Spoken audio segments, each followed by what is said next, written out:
Hello everyone, welcome to my Car Review 2025 official channel. I hope everyone is having a wonderful day. Before we begin, please hit the subscribe button and give this video a thumbs up. From the May 1980 issue of Car and Driver. It's hell out there in the automotive business, but you wouldn't know it by watching Datsun. While most other manufacturers are leaning out their model lines, furiously downsizing and switching to front drive, Nissan is stamping out conservative, conventional little sedans pretty much the way it always has and is selling them as fast as it can shovel them off the boat. This state of affairs exists, of course, because Datsun already offers a bevy of models that make magic numbers on the EPA's dynamometer. And it hasn't hurt any that a whole generation of satisfied owners have spread the word that Datsuns are about as bulletproof as your average Timex and as easy to get parts for as a Chevy. Life in Fat City hasn't exactly provided Nissan with the incentive needed to rush into the brave new world of front-drive machinery. But the nation's number 2 importer isn't about to get caught sitting on its sales laurels, either. So Datsun is working on both fronts. It's quietly learning important front-drive lessons with the 310 line, while pushing full ahead to make the rest of its bread-and-butter sedans first in the hearts of small car buyers. And that's precisely where the 510 fits into the current program. The 510, you'll remember, reappeared in 1978 after a 5-year hiatus. And though enthusiasts everywhere hoped that the second incarnation of the 510 would be cast in the same discount BMW mold as the original, what Datsun delivered was a sanitized, homogenized front engine, rear-drive small car for people who wanted something a little bigger than a 210. Stylistically, it was light years ahead of the curiously shaped and scalloped 610s and 710s that preceded it. But in most other respects, it was simply competent. It offered a fair amount of room for 4 adults, went easy at the gas pumps, was decently appointed, and had no hideous personality traits, in all, a humble, obedient servant of the first order. It was generally regarded as mild progress. There are no great changes in that formula this year, but there is nonetheless some important news. Datsun has put the 510 through a fitness program in hopes of shaping it up for life in the first half of the 80s. The result is that the latest rendition goes about the task of transporting people and cargo a lot more efficiently than ever before, up to 35% more economically, to be more exact. And it benefits from some newfound utility as well. Although the old 510 was never what you'd call fuelish, a slew of penny-pinching sedans have sprung up in the last few seasons to relegate its 24 miles per gallon mileage rating to second-class status. But thanks to some fancy underhood engineering, the most egregiously thirsty 510 you can now buy, an automatic-equipped California model, will transport you 27 miles on every gallon. And 49 state 5-speed versions deliver an impressive 31 miles per gallon, according to the EPA, enough to make the 510 one of the 10 most economical model lines in America. What's more, Datsun achieved this efficiency boost despite the deleterious effects of this year's tighter emission standards, and without downsizing or lightening the 510.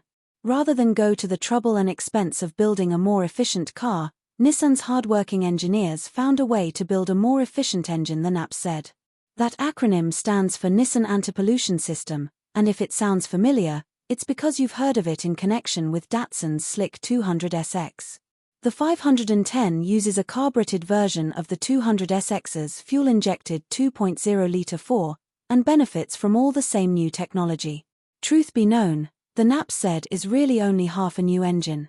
From the block down, it's essentially the tried-and-true blue Nissan L20B that powered the 510 last year. To that foundation, Nissan adds an expensive-to-manufacture SOHC cylinder head with hemispherical combustion chambers, the design that engineers agree provides the most efficient combustion. Datsun's first twist on the standard design theme is the way it controls NOx, by pumping larger than normal amounts of recycled exhaust gas back into the combustion chamber. The EGR mix reaches up to 17% in California cars, about 3 times the usual amount. Normally, such EGR levels would be due cause for coughing and surging, but exceptionally careful tuning of the engine variables keeps drivability acceptable in 49 state cars.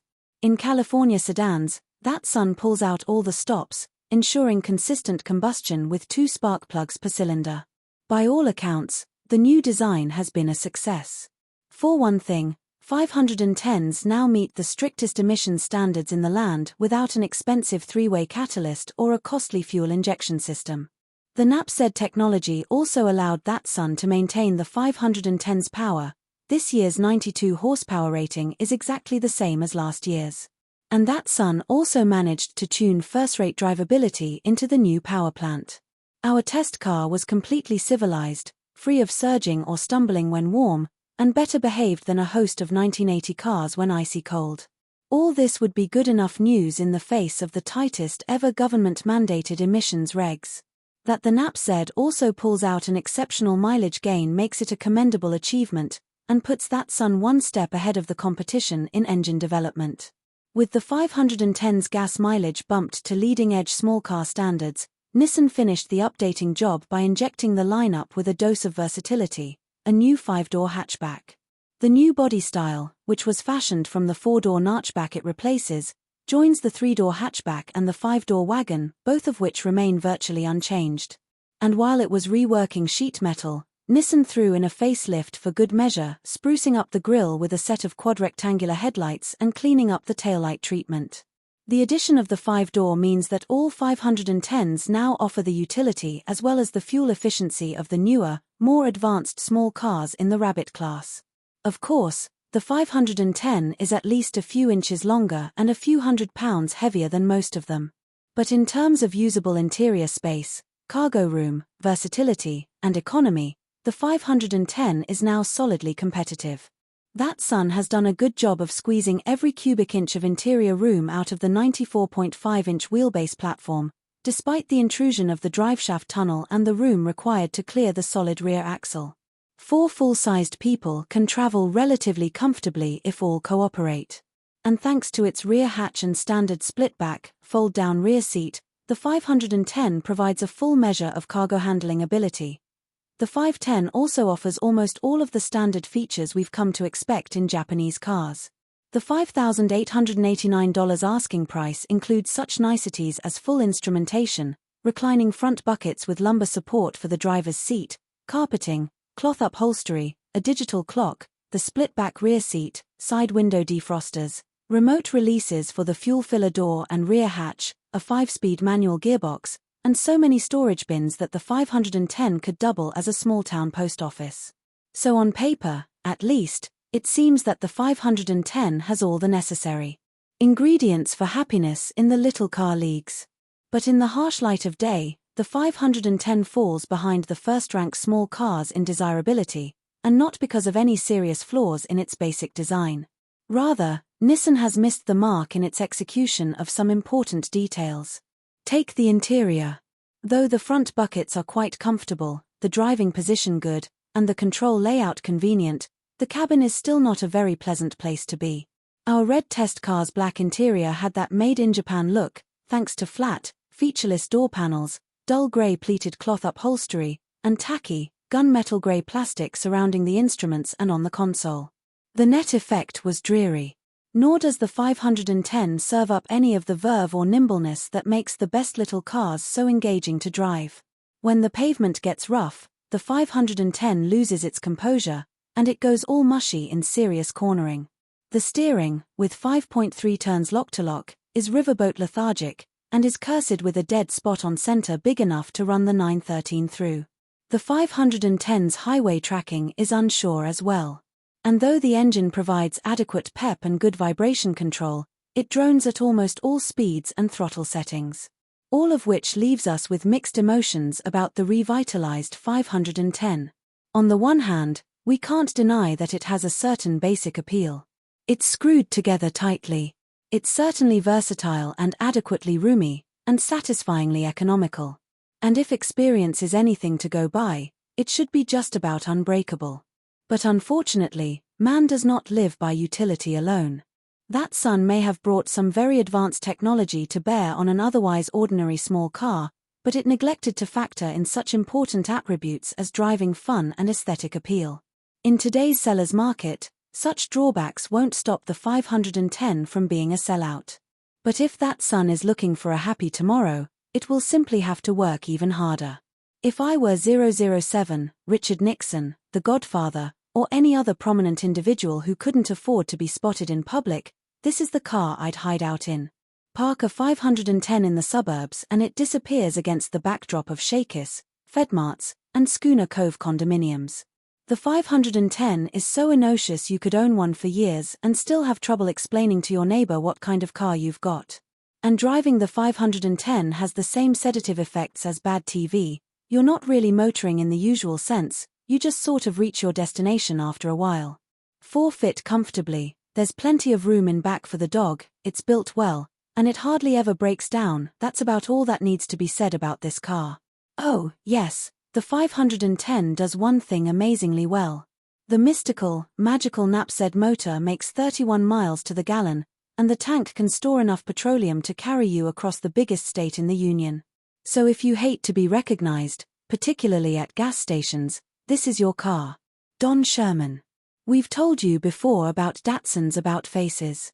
How it's had a complete rethink on styling, and all. Every one of its cars has been fiddled with and resculptured.